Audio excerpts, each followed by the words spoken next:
La Grèce vers des législatives anticipées, elles se tiendront au plus tôt le 25 janvier.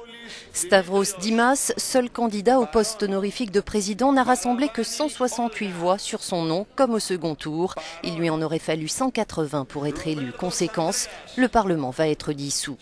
À l'annonce de ce résultat, l'indice de référence de la bourse d'Athènes décrochait de plus de 11%.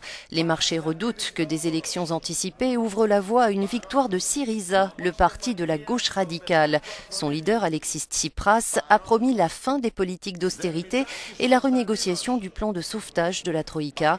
Il s'est notamment engagé à annuler près des 2/3 de la dette qui s'élève à 175% du PIB actuellement, mais aussi à relever le salaire minimum et à augmenter les dépenses de l'État. Autant de promesses populaires dans un pays où le chômage touche encore 25,7% de la population active, mais qui donne des frissons aux bailleurs de fonds de la Grèce.